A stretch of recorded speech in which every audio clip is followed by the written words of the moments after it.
Hello everyone, स्वागत है आप सभी का फिर से एक नए वीडियो में। ये क्लास 9th का चैप्टर है, फर्स्ट, है ना।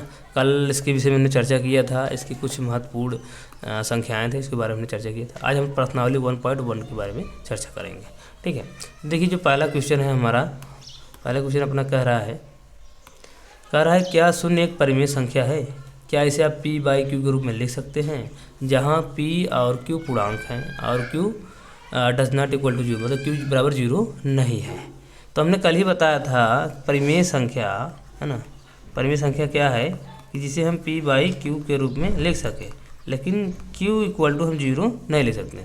तो अपना क्या हो जाएगा परिमेय संख्या, जैसे हमने बताया था 2/3, है ना, 5 हो गया, उसके नीचे 1 लिख सकते हैं, परिमेय संख्या हो जाएगा, है ना। रोड में कोई पूर्ण संख्या है तो क्या हो जाएगा, ये भी परिमेय हो जाएगा, क्योंकि 4 जो है 2 का वर्ग है ना, ये चीज़ बताया था। फिर इसके बाद हमने बताया था, इसमें कंडीशन दिया है q इक्वल टू जीरो नहीं होना चाहिए, लेकिन p बराबर तो जीरो हो सकता है। तो इस आधार पे हम कह सकते हैं कि जो शून्य है, शून्य परिमेय संख्या है। तो हम यहाँ जो अपना उत्तर होगा हम लिखेंगे शून्य एक परिमेय संख्या, शून्य एक परिमेय संख्या है। शून्य एक परिमेय संख्या है, क्यों है? क्योंकि जानते हैं, क्योंकि हम p के बराबर हम जीरो लिख देंगे, है ना। तो हम p के इक्वल टू क्या लिख देंगे, जीरो लिख देंगे, और नीचे कोई भी संख्या लिख सकते हैं। तो लिख सकते हैं 0/5 परिमेय संख्या हो गया, 0/3 परिमेय संख्या हो गया, 0/7, 0/120, है ना। ये सभी क्या हो जाएंगे, अपना परिमेय संख्या हो जाएंगे, ठीक है। तो हाँ, 0 एक परिमेय संख्या है, ठीक है। ये पहले का आंसर रहा। चलते हैं दूसरा देखते हैं। देखिए, दूसरा क्वेश्चन कह रहा है कि 3 और 4 के बीच में 6 परिमेय संख्याएं ज्ञात कीजिए। और वही तरीका इसमें भी पूछा है, 3 और 5 और 4 और 4/5 के बीच में 5 परिमेय संख्या ज्ञात कीजिए। साथ इसमें ये है, ये क्या है, ये सिंगल है, बटे में नहीं है, जबकि ये क्या है, भिन्नात्मक है, बटे में है ना। तो कोई फर्क पड़ने वाला नहीं है, ठीक है। तो चलिए देखिए, 2-3 तरीके होते हैं हल करने के लिए, लेकिन हम 2 तरीके हैं, दोनों तरीके हम इसको बताएंगे। तो पहला सवाल अपना, दूसरा नंबर देखिए, 3 और हमें 4 के बीच में पता करना है कितने परिमेय संख्या, 6 परिमेय संख्या।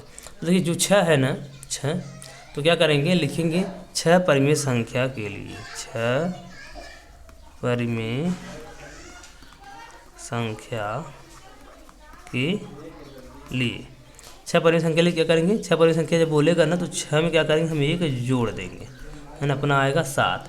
इसी 7 को हम क्या करेंगे, इन दोनों ऊपर नीचे गुणा कर देंगे, ठीक है। तो क्या हो जाएगा, 3 × 7/7, ऐसे लिख सकते हैं, क्योंकि 7 कट जाएगा, 3 ही बचेगा। इसी तरीके इसमें भी 4 का गुणा करेंगे 7 से, 7/7 से, तो क्या हो जाएगी, 7×3 = 21 हो जाएगा, है ना, बटे में 7। ये क्या हो जाएगा, 7×4 = 28 बटे में 7।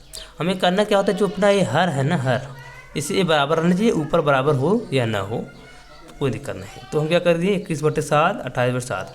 अब 21 और 28 के बीच में जितनी संख्याएं आ जाएंगी वो अपनी क्या होंगी, परिमेय संख्या हो जाएंगी। मैंने ऐसा इसलिए बताया, 7 का ऊपर जो गुणा क्यों करना है और 6 में 1 क्यों जोड़ना है, क्योंकि 6 में 1 जोड़ने पर जो हमारा 7 प्राप्त होगा, उसका ऊपर जब हम गुणा करेंगे तो 6 ही परिमेय संख्या मिलेंगी, उससे ज़्यादा नहीं मिलेंगी। तो देख लेते हैं, 6 ही मिलती, कुछ और मिलता है। देखो, 21 बाद आता है 22, तो 22/7, है ना, 23/7, फिर आता है 24/7, फिर 25/7, है ना, 26/7 और 27/7, क्योंकि 28 है ऑलरेडी। तो गिनो, 1 2 3 4 5 6, तो टोटल कितनी संख्या आई, 6 परिमेय संख्या आई। ये तो आपका पहला मेथड 1 था, है ना। पहले तरीके से आप इस तरीके से 6 परिमेय संख्या निकाल सकते हैं। अगर आपको इसमें अगर न बोला हो 6 परिमेय संख्या निकालिए, इससे अधिक निकालिए, तो क्या करोगे आप, तो उसके लिए तरीका ये है, अभी मैं यह नीचे बताता हूँ।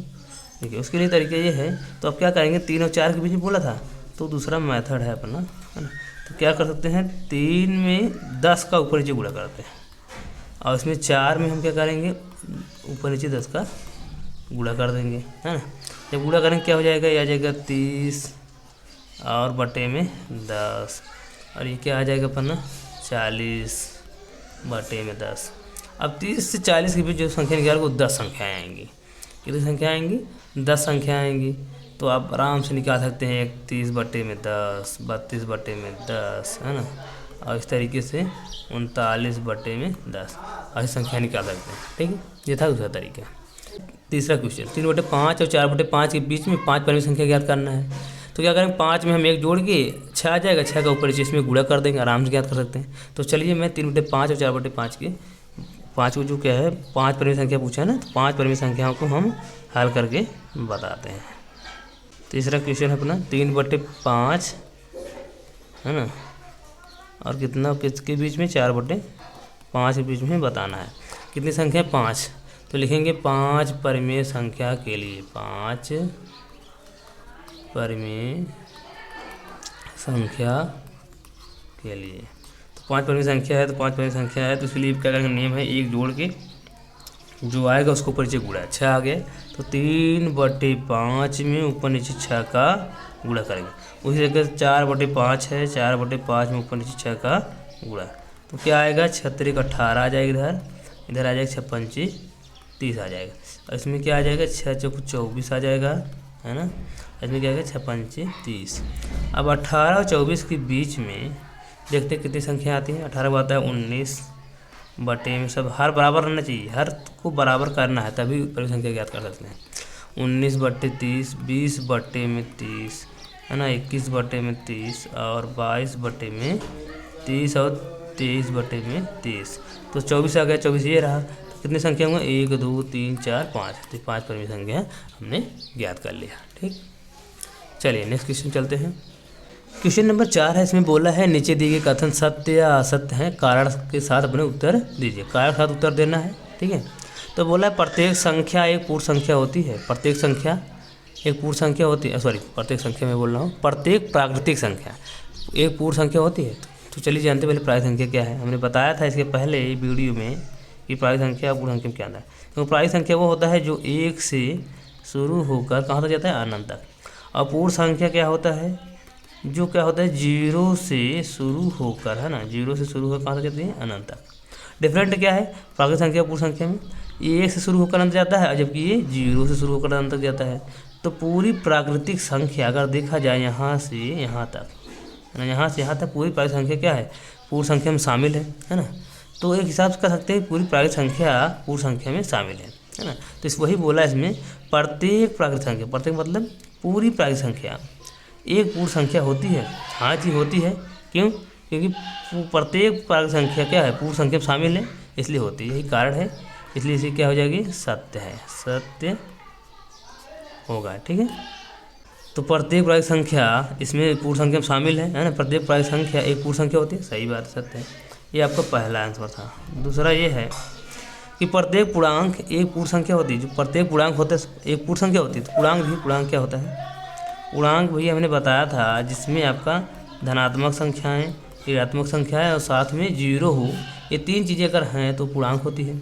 अब पूर्ण क्या होता है, पूर्ण ये है जो 0 रहता है और अनंत तक रहता है, मतलब 0 से अनंत तक जाती है संख्या पूर्ण होती है।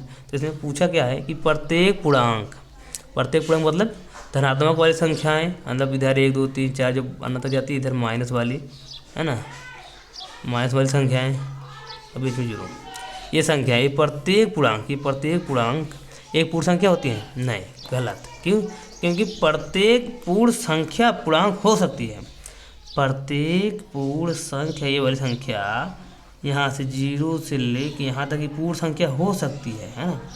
प्रत्येक पूर्ण संख्या एक पूर्णांक हो सकती है, लेकिन प्रत्येक पूर्णांक मतलब पूरी संख्या ये पूर्ण संख्या नहीं हो सकती है। ठीक है, इसलिए क्या हो जाएगा, ये हो जाएगा असत्य हो जाएगा।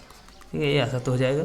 क्यों, क्योंकि आपको समझ में आ गया कि पूर्णांक में तीनों चीज़ें आती हैं, जबकि इसमें क्या होता है, इसमें 0 और धनात्मक संख्या होती है, ऋणात्मक नहीं होती, जबकि इसमें क्या होता है, ऋणात्मक शामिल होती है। इसने बोला प्रत्येक पूर्णांक मतलब ये टोटल धनात्मक और ऋणात्मक दोनों और 0, ये पूर्णांक एक पूर्ण संख्या होती है, नहीं होती, क्योंकि ये इसमें माइनस वाली संख्या नहीं है, इसीलिए ये पूर्ण नहीं होती। अगला है प्रत्येक परिमेय संख्या एक पूर्ण संख्या होती है। तो कह रहा है प्रत्येक परिमेय संख्या एक पूर्ण संख्या होती है। देखिए परिमेय संख्या क्या होता है, देखिए प्रत्येक परिमेय संख्या होती है भिन्नात्मक संख्याएं, जैसे आपका हो गया 2/5 हो गया, है ना, 2/5 हो गया, क्या है परिमेय संख्या है ना। इसको अगर भाग देंगे तो हमारा क्या आएगा 0.4, है ना, तो दशमलव में आगे संख्या। तो प्रत्येक परिमेय संख्या एक पूर्ण संख्या होती है, नहीं होती। पूर्ण संख्या मतलब होता है कंप्लीट नंबर। कंप्लीट मतलब जैसे आपका 5 हो गया, 7 हो गया, ये सब का कंप्लीट है, इसमें कोई भाग नहीं, क्योंकि इसे क्या है 2/5 हिस्सा है, इसमें भागीदारी है ना, इसमें बहुत सारे हिस्से हैं, ये पॉइंट में भी आ रहा है, इसलिए क्या हो जाएगा, ये भी गलत हो जाएगा, असत्य हो जाएगा, क्योंकि परिमेय संख्या आपका बटे के रूप में होता है ना, और क्या कहते हैं दशमलव में होता है, तो क्या है, इसीलिए ये क्या हो गया पूर्ण संख्या है। पूर्ण संख्या मतलब कंप्लीट, से 5 हो गया, 6 हो गया, 7 हो गया। अगर यहाँ प्रत्येक न लिखा होता तो सत्य होता, क्यों, क्योंकि 5 क्या है, एक परिमेय संख्या, एक लिख सकते हैं, ये एक लिख सकते हैं, पूर्ण तो है, ये कंप्लीट है, कह सकते थे, लेकिन इसमें क्या बोला है, प्रत्येक परिमेय संख्या, प्रत्येक परिमेय संख्या एक पूर्ण संख्या होती है, नहीं होगी, क्यों, क्योंकि देखिए पूर्ण संख्या देखिए ये होता है जो 0 से होकर अनंत तक जाती है, और मान लीजिए परिमेय संख्या माइनस भी हो सकता है, -3/4, तो माइनस वाली संख्या नहीं है इसमें, तो इसलिए क्या हो जाएगी, परिमेय संख्या एक पूर्ण संख्या नहीं है। ठीक है, अगर ये वीडियो आपको अच्छा लगा, इस वीडियो को सब्सक्राइब करिए, लाइक करिए और शेयर करिए। Thank you.